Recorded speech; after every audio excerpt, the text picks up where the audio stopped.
Hello everyone, কি অবস্থা সবার?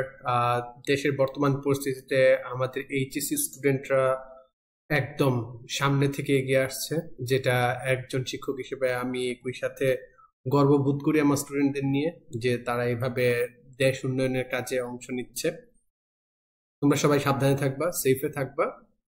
দেশের প্রয়োজন, তোমাদের দেশকে প্রয়োজন।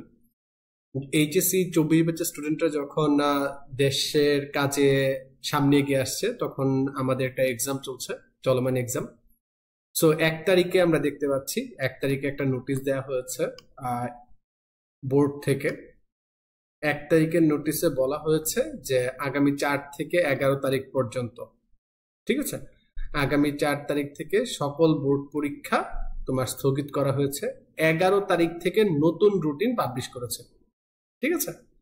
পরীক্ষার সময় 11 তারিখ থেকে নতুন সময় অনুযায়ী হবে। আমি অলরেডি এটার উপর একটা ভিডিও করেছি, যেখানে রুটিন এন্ড এভরিথিং এক্সপ্লেন করেছি যে কি হচ্ছে। সেপ্টেম্বর পর্যন্ত আমাদের এক্সাম যাচ্ছে।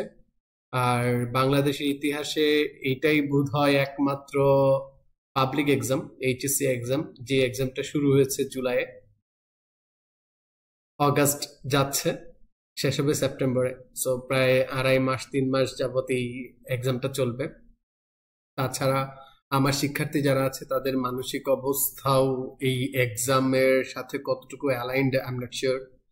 আশা করি কেউই শিওর না, যে এরকম অবস্থায় বারবার ডেট চেঞ্জ হওয়া, এক্সাম চেঞ্জ হওয়া, প্লাস মানসিক যে বর্তমান অবস্থা আছে সেই অবস্থা নিয়ে।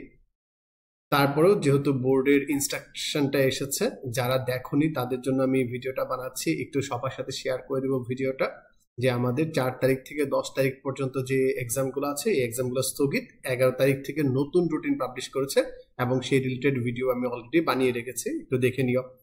প্লাস তোমরা রুটিনটা শিক্ষা বোর্ডের যে ওয়েবসাইট আছে সেখানেও পেয়ে যাবে, একটু ডাউনলোড করে নিও। ওইখানেও বলা হয়েছে যে এই ডেটটা চেঞ্জ হতে পারে। সো অনেক আনস্টেবল একটা সিচুয়েশন যাচ্ছে।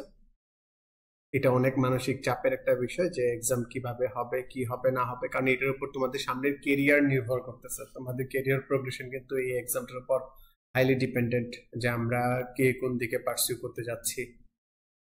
So nothing to say, just এই আপডেটটা শেয়ার করার জন্য এই কন্টেন্টটা রেডি করা। আশা করি বন্ধুদের সাথে শেয়ার করে দিবে, যে 10 তারিখ পর্যন্ত এক্সামগুলো হচ্ছে না, এবং রুটিনটা যাতে আবার একটু দেখে। That's it. ভালো থাকো, সুস্থ থাকো, সাবধানে থাকো।